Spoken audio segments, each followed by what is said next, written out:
Good afternoon, everyone. This is Dr. Serge, and welcome back to another episode of Search for the Truth. And our goal with this podcast is to really bring knowledge and empower people to get better naturally. And today I'm really excited to have my guest. She's a fellow Canadian, actually. She lives in Vancouver, she said. And I'm from Quebec, so on the other side of Canada. But today we're going to talk about the aging from the inside out, using the body, mind, and spirit aspect of this approach, right?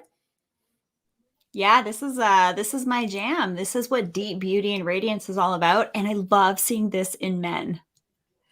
This is a good topic for men as well. Actually, more and more people ask me what to do to just look younger. So first of all, can you tell us a little bit about yourself? You're a nurse. You do holistic approaches. You try to use options that are other than surgeries, for example. So tell us a bit about you, your journey, and why you are so passionate about what you do right now. Absolutely. So my credentials are I'm a board certified aesthetic nurse specialist, and since 2011, I've performed over 20,000 rejuvenation procedures.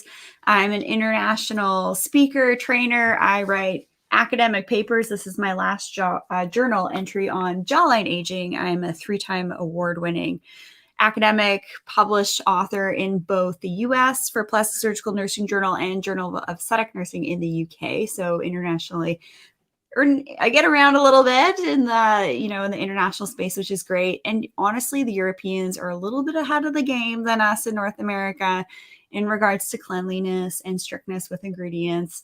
And I love just helping people understand what they can do to optimize their at-home and in-clinic rejuvenation. And I do all that at RachelVarga.ca. I'd love to have you also on the podcast, Rachel Varga Podcast. My passion is really sharing those ways of being and ways of living that are going to optimize our body, mind, spirit, and energy. Those types of practices go really deep. It's not just what we put on our skin. It's not just the rejuvenation that we do. Yes, those all have a place. And I help to create a plan for my clients on how to implement all those different layers. Awesome. Wow. You know a lot about skin. I mean, I've listened to your podcast, your videos. I'm so excited to have you today. So aging or anti-aging is a big field right now in medicine, in science. We are trying to figure out how to slow down the process of aging, which ties in with skin, because skin, that's the first thing we see in somebody's situation phase, right? So what can you tell us, first of all, about skin, inside out, the body, the gut? Because a lot of people talk about gut, skin. So what's the connection with inflammation, the gut, the skin, how you look? It's all connected. That's the funny thing about it, is people always look for this magical skincare beauty product or supplement or treatment. That's going to be that one thing that fixes everything. And it's really the pieces of the puzzle is how I recommend you approach it with your at home. And sometimes, seeing practitioners to do the other stuff. I just interviewed a friend of mine. She's a triple board certified gynecologist and now functional gynecologist. And I love seeing allopathic providers then take that next leap into the functional world as well. And we were talking all about hormone balancing. And the thing about hormone balancing, and actually one of our viewers chimed in on that live stream saying that hormones, they can run the show and they always kind of want our attention. And if we don't notice the different things that might pop up to be kind of like warning signs that our hormones might be off. So say, for example, you wake up and overnight, you feel like you've aged overnight. Yeah. That can actually be for women from a very steep estrogen drop off. So think perimenopause, menopause, postmenopause. For guys, this can happen too. We can have implications with hormones through personal care products. So for example, using ingredients in your products like parabens, phthalates, sulfates, artificial dyes, fragrances. Of course, we don't want to test on animals either, but these can mess with male sex hormones and lead to decreased libido, hair loss, all sorts of things. So hormones really are what run the show, and we need to also support our gut health. So for myself, I feel like my skin is better than ever. Over the last couple of years, I've really gotten laser focused with gut health optimization, genetic health inquiries, and things like that, and also some hormone paneling. that can really give us clues as to when things might be a little bit off. And especially because myself in my mid 30s, I'm able to take that data. So we're testing now instead of guessing as things that might be in the kind of like the picture for me. And then in our younger years, we can do something about it to be proactive about our aging. So we're no longer doing the Jane Fonda route of just like waiting and then getting 3 facelifts. It's where we now are seeing the much younger generation, 30s, 40s, 50s, 60s as well, realizing that it's all going to come from a multifaceted approach. It's not going to be just from one thing. But I do still feel really bad for consumers out there because they get marketed pretty heavily with all these anti-aging gimmicks and stuff like that. So I help people stay on the straight and narrow. I mean, almost every day I have ads on my Facebook about those different products. So use that, you're gonna feel younger and look younger. And there's no quick fixes, unfortunately. I wish there was. But it's really interesting to me that you brought out hormones, because this morning, I was reading an article by a colleague of mine, and he was saying or demonstrating that the skin is the biggest organ, or is the main organ of hormone productions. We believe the ovaries, the uterus, the adrenals, but he demonstrated that skin is part of hormone regulations when it comes to estrogen, testosterone, and progesterone. So what's the connection there? So I was surprised actually to find that out, because I always believed it was the glands or the organs, but the skin does play a role in hormonal regulations. All right, so there's a couple of things happening. So when we're like too hot or too cold, or say, for example, we have a cut on our skin and then we get introduced to some type of pathogen, it can make our way in. The body skin is really important for vitamin D synthesis, not so much on the face, neck, chest, but really the body. Absolutely getting that morning vitamin D can be really helpful for getting the serotonin, which is going to be really helpful for helping you sleep better. So the skin is in fact our largest organ, which I love talking about the skin because it is the largest organ. Yeah. And if you're wanting to pick up on clues about the quality of your health on your insides, inside your little meat suit here, you do have to take clues from your skin. So if you're noticing accelerated aging really quickly, if you're noticing more thinning and crepiness, if you're noticing more acne, if you're noticing more acne scarring kicking around for a couple of months afterwards, or more pigmentation, those can actually be signals to hormone disruption, genetic predispositions, issues with detoxification. Skin is a huge detoxification organ as well through sweat and stuff like that. So you mentioned detox, right? So the skin, it is an organ of detox. So what happens if your body is not able to fully detox through the phase 1, phase 2 of the liver pathways? So does it actually show up on the skin? What's the connection with the liver and the skin detoxification pathways? Sure. So that isn't necessarily an area of my expertise. So I know which questions I need to defer to another expert and whatnot. But what we want to do is focus on making sure that we're internally giving our bodies antioxidants. So I actually work with a really cool third-party independent lab tested supplement that makes superoxide dismutase products. Over 15 years of third-party independent lab testing. When you're looking at supplements and products, you want to make sure it's got the independent third-party lab testing. If this is a new phrase for you, this is like a whole other world of high-quality products. So when we take antioxidants, like in a general multivitamin, your vitamin C or your vitamin E, one molecule of those is going to neutralize one free radical. When you're using really potent antioxidants like superoxide dismutase, I've heard the founder of this company say, and this is based on research, that one molecule of SOD can neutralize 1 million up to 1 billion free radicals. So that's something that you're ingesting, which yes, is going to get distributed elsewhere in the body. And I in particular really like taking that type of supplement because I burn really easily. I'm really susceptible to skin cancers, hyperpigmentation, things like that. So it allows me to be outside for longer and not burn as easily, as almost working like internal sunscreen. And so it helps my body function better. So is there a way to support the SOD production or antioxidant production by the body?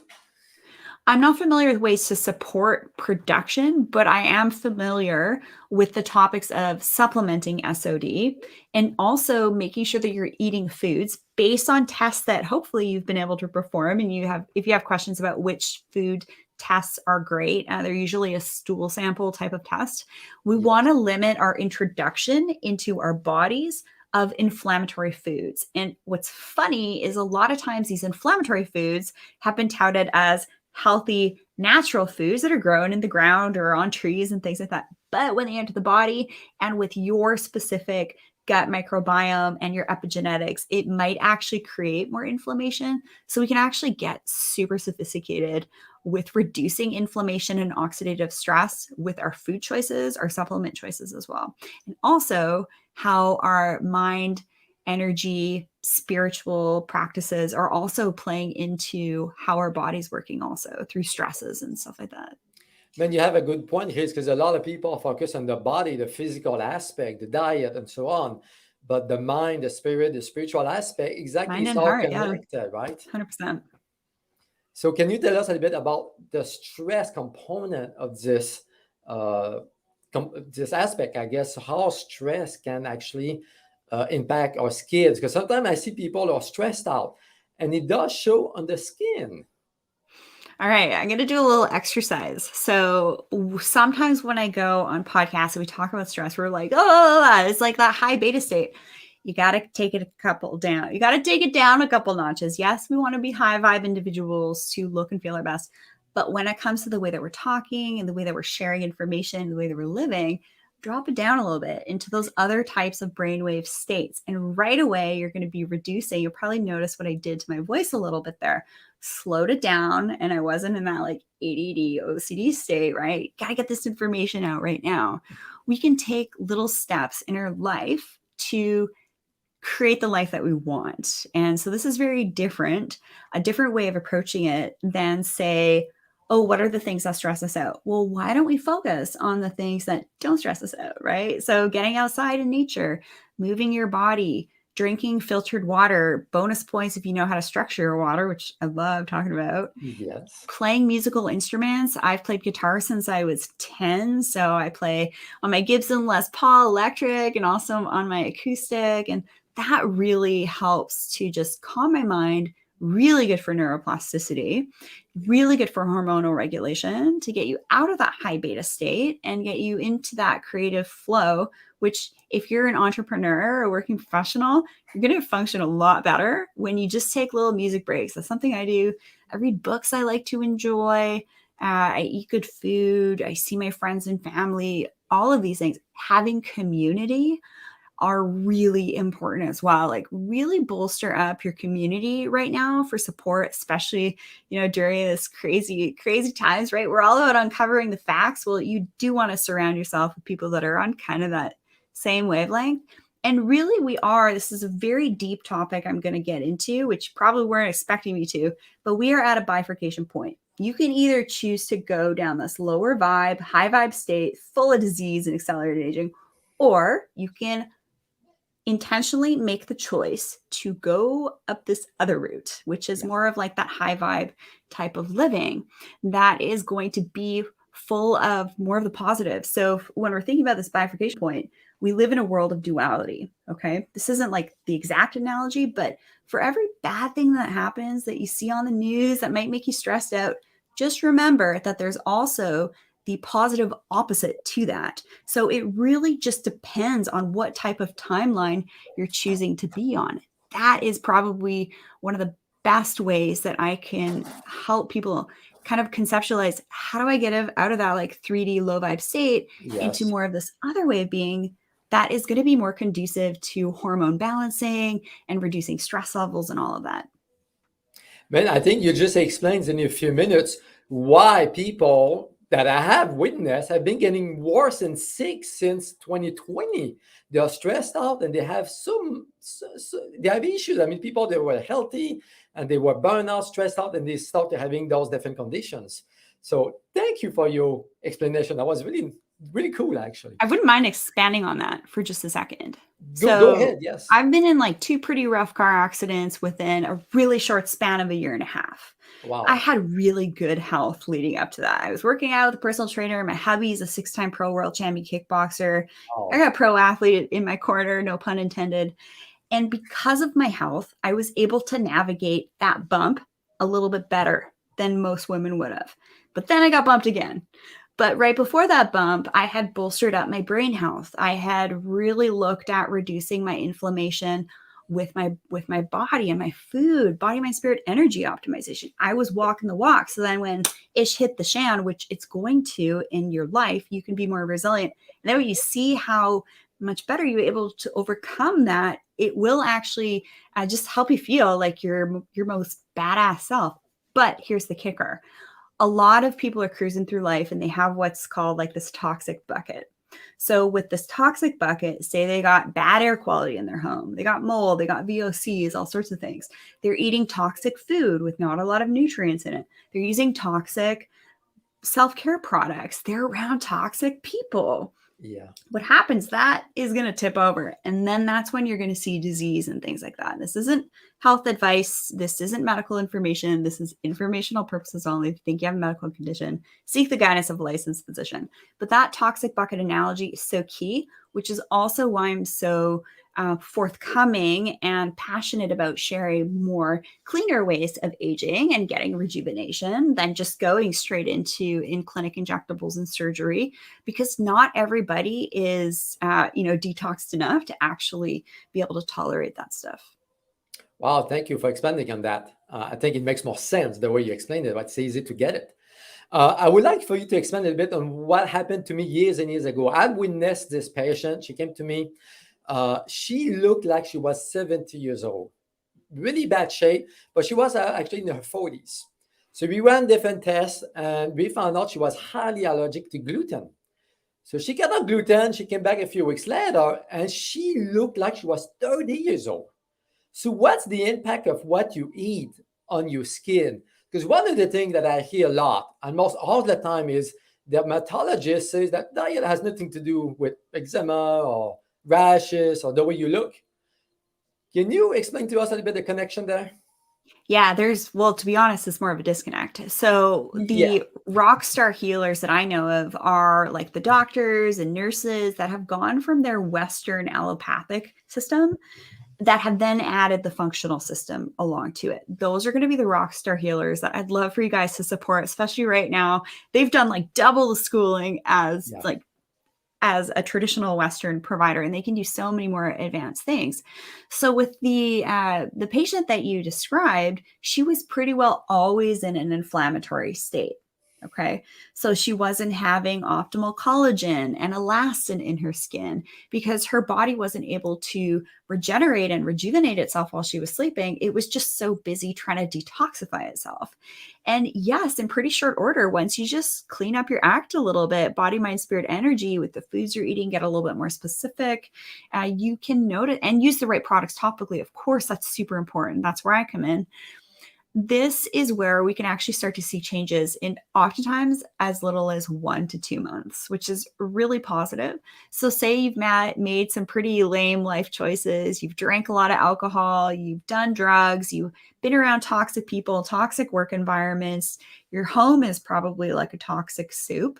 Yeah. And you haven't been in nature enough, you haven't looked after your body, you can make a choice anytime to want to really look after your body, mind, spirit, energy. But you can't just look after one, right? It's like Stephen Hawking, right? He was disabled in a wheelchair. He couldn't really do much with his body.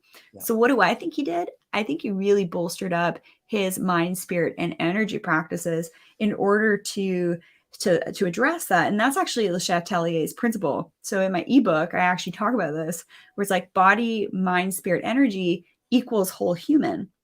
So based on Le Chatelier's principle, because I have a background in Gen Chem, Organic Chem, Biochem, if we just kind of like increase certain numbers of reactants, if they're going down, you're still going to get that, optimal human outcome. So say you've had an injury, right? And you're dealing through stuff, just bolster up the other stuff. Actually, it's funny you bring it up because I have witnessed that, and sometimes I couldn't understand why people they eat junk food, they smoke, they drink, but they live to 90 years old, they good spirit, good spiritual life. So I think it makes sense based on what you just said. They Actually, don't know how good they can feel too. yeah, correct. And you keep mentioning toxins, toxins. So what are the toxins we need to avoid to have healthy skin or healthy body? Actually, For sure. Yeah, body, mind, spirit, energy, like literally all of that stuff. Like call in your protection, especially right now. Like, what the heck is your spiritual practice? You better figure that out if you want to be able to navigate this craziness. yeah, But when it comes to like things you're putting on your skin, is you need to right away look at your products and see if you have any parabens, phthalates, sulfates, artificial dyes, fragrances in there, and also check with the company if they are testing on animals. There's this whole other concept now of clean money, right? We want to be yeah. supporting businesses with our emotional support and economic support that have the same values. This is how we kind of like create this new way of living, which is, I'm seeing a lot of this stuff come up lately, which is so incredibly beautiful. The other kicker is with sunscreens. So the issue I'm seeing a lot with my one-on-one clients is they're all proud they have this mineral sunscreen. And then I ask them, read the medicinal ingredients on the back of your sunscreen. So this is like your moisturizer sunscreen, your foundation, your primer sunscreen. If it has like zinc and titanium, that's awesome. That's what we want. We want zinc, titanium, mineral sunscreen filters. But the sneaky part is that if you look at the medicinal ingredients, you may see things like oxy, avo, octo as Yeah. chemical sunscreen ingredients, which are known hormone disruptors, right? And predispose you to, experiencing different types of disease processes and pathologies. Awesome. So, is there such a thing as clean, non-toxic makeup, for example? Because that's a concern that a lot of my female patient has, I'm right? wearing it. Yeah, exactly. There is, but people don't know. Yeah. Yeah. I mean, it's hard for consumers to know right now just what is clean and also what's going to perform. Because most of the time, consumers are just seeing like a Facebook ad, a social media ad, or they're going to their local stores. By the way, there's one store in particular. I'm not going to name names here, but as soon as you walk into these beauty stores, you just get overwhelmed with this waft of Mhm. fragrance of perfume. You'll even see this in big box stores with VOCs, right? Yes. So if you smell it, it's in your brain, it's going to be messing with you. But if you're in that building long enough, your olfactory senses, your nose will become desensitized. You won't even notice it. Yeah. So when you are running as a super clean human, you're going to notice so much easier when these toxins are kind of creeping in, and you can say, no, thanks. Yes. So yes, it's kind of a minefield. So I just recommend that tuning in if you have questions about clean skincare, clean makeup, clean supplements for optimizing your aging process. And also, what really can you do at home with dermal rolling, using the right products, say with like copper peptides, retinol, hyaluronic acid. That's where I come in. So just reach out. Awesome. And peptides. Peptides is a big thing out there right now. There's hundreds of peptides. People ask me all the time, should I do that? Should I try that? Should I do this? So can you tell us a bit about peptides and what they are? And are they helpful for anti-aging or for health?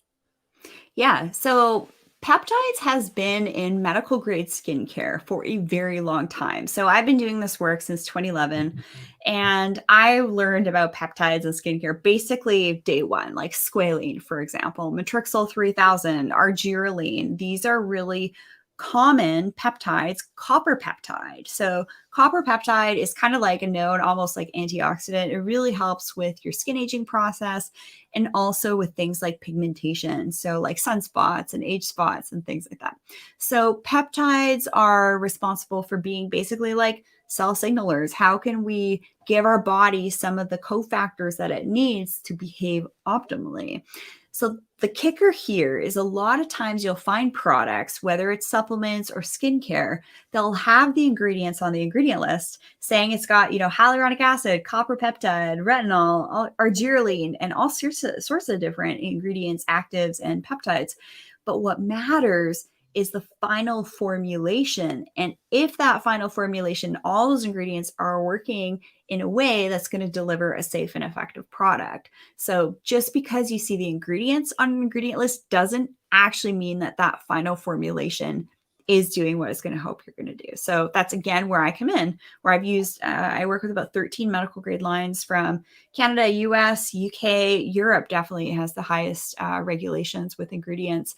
And I see what my clients keep coming back for and what I use, what I like, the consistency and all of that stuff. So it's kind of a minefield, but yeah, just reach out. Awesome.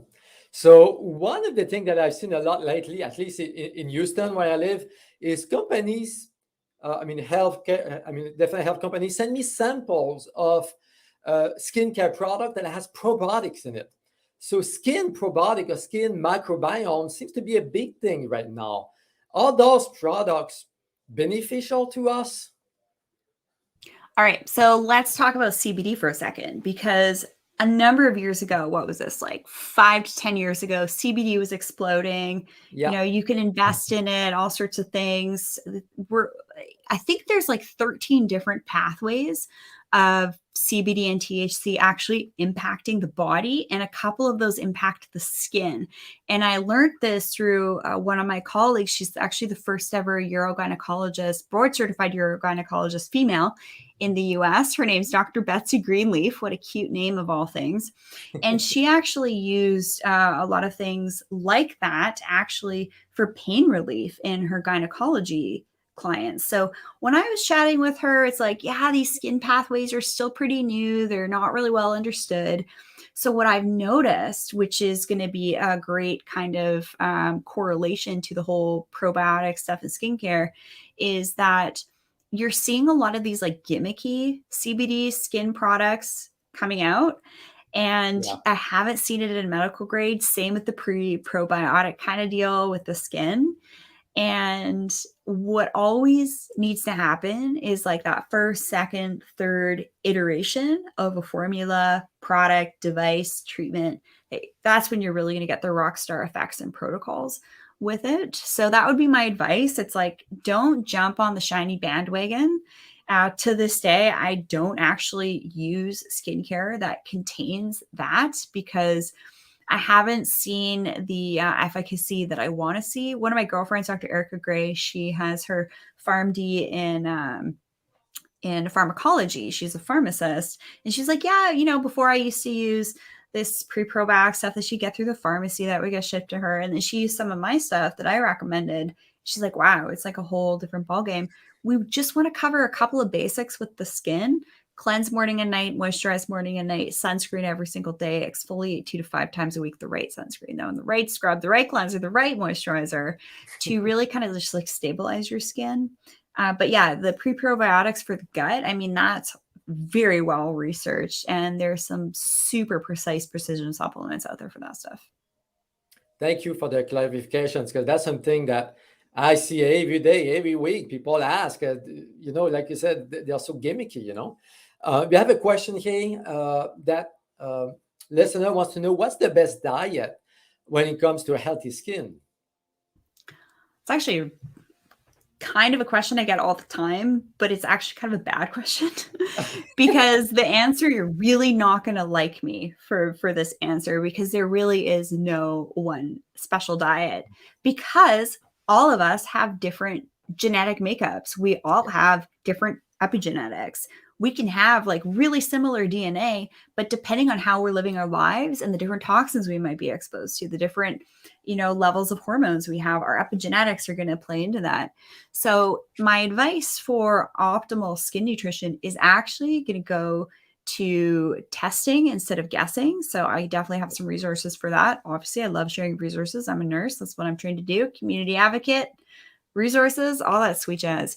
So you want to get laser focused to what's going to be right for you, right? So maybe having the kale and tomatoes might not be right. Maybe having caviar once a month might be a good idea for you. Maybe having beef instead of chicken. Maybe having beef collagen instead of poultry collagen.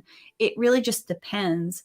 But for the most part, you want to stick with like low inflammatory foods. So like avoiding nightshades, that can be a great place to start.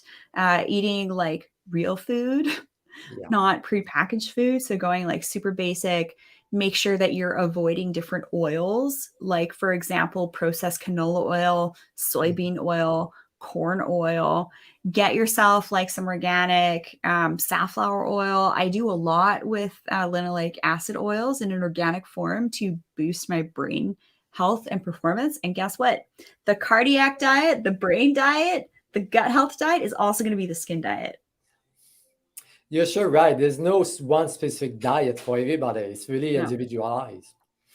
So, as a final note, what can you tell our listeners about skin health and health in general? Where to start, for example, what to do as basic steps? Well, it's up to you. You have to choose, make a choice as a human.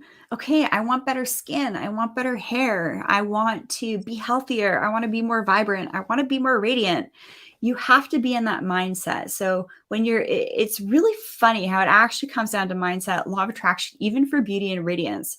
So something to get you started to focus more on that beauty and radiance mindset, which is going to get you better, healthier skin. Get out in nature, start to not simply, but just from the most basic essence of it, really enjoy the beauty around you. So say you're like walking up a mountain, there's this really cool rock with like all this cool moss on it that you just want to sit on. And then you get this really cool perch and then you can take a look at this sweet view, admire the blossoms and the trees and maybe the beach or the trees around you. Just start to notice the beautiful stuff around you and just kind of be grateful for it, interact with that. And when you're doing your self-care practices, doing things that can be quite simple, like promoting facial lymphatic drainage. I have a great video on my YouTube channel talking about facial gua sha. Use your own fingertips, guys, because you actually have a lot of energy coming off your fingertips. I have a device that actually tests the corona photona discharge off of your fingertips. It's called the BioWell. It's Russian tech, and it actually will measure the light coming off your fingertips and then put it on a computer program and gives you all sorts of cool readings. And like energy medicine stuff, it actually can give us insight into things that might actually come up a couple of weeks later, a couple of months later. So you can get pretty deep with your health optimization, but just start with that beauty mindset. Be grateful for some of the features that you have that you love, and really give yourself the grace and the love. Like if there's something you want to work on, make an effort to work on it, but always focus on your body, mind, spirit, energy practices, bolstering them up, maybe every day adding a new layer to that kind of way that you live. And then reaching out to someone like myself to help you out as well can be a great place to start. Awesome. So before we close, we have a comment from Alex. I'm going to put it on the screen. So as you can see, are you closing yourself off to the benefit of the sun when you apply sunscreen? So yeah, this is a good question. So what's the balance with sun exposure, sunscreen, and skin cancer? So I love this question because it's a huge assumption. Sorry to call you out, Alex, but you basically assumed that I don't go into the sun because I talk about sunscreen. So I love the sun. The sun is the most unadulterated source of light in our world. I love the sun. And what's really crazy is, sorry to call you out like that, Alex, but it's a bit of tough love here. But yeah, every day I get at least 15, 20 minutes. So what I'll do is I'll actually work outside. I'll take my acoustic guitar out. I'll take some reading breaks or some music breaks. I work outside way better just having that light around me and being in nature. But the superoxide dismutase supplements that I take and all the other good things that I do to reduce inflammation in my body makes me less photosensitive to the sun. So I actually burn less now than I ever have because I have so many wonderful antioxidants in my body. I have less inflammation, so I don't burn as easily. So yes, I will apply mineral sunscreen to my face, neck, chest, and hands all day, every day that ends in a Y. But I won't necessarily on my body unless I'm getting prolonged exposure, because I do actually want that body sun exposure on my arms, on my legs, on my abdomen, but not at the times of day when we're getting a lot of high UV index. So moderation. Thank you for the clarifications. That's a question that people are really concerned, actually. I love my nature time. I'm outside every day. You feel so much better. And in Vancouver, of course, you had that nice landscape, the trees, the fresh air. I'm actually on an island. And that's even better, man. Yeah. I'm a little bit jealous there. how can people reach out to you? Email, website? Yeah, everything about me is at RachelVarga.ca. If you want to learn more about me, if you want to work one-on-one, pick up my ebook, RachelVarga.ca. I have really great skin camp programs too, where I kind of like expand on all these things and do dermal rolling demos and stuff like that. And then the Rachel Varga podcast. So you can find that, the Rachel Varga podcast on YouTube. The obviously all podcast streaming platforms. Hang out with me at Rachel Varga Official on Facebook and Instagram. I'm pretty active there. If you have a question, just send me an email, info@RachelVarga.ca, and use promo code Dr. Sergey for 15% off of your one-on-one call with me as well. Wow, that's awesome. Thank you for doing this. That's really generous of you. Good. So, Rachel, thank you for your time. It was really interesting. I hope to see you again, talk to you again later, and we'll have a good day. Yeah, absolutely. And I look forward to having you on my podcast as well. So stay tuned, everybody, for when that happens. Awesome. Good. We'll see you later, guys.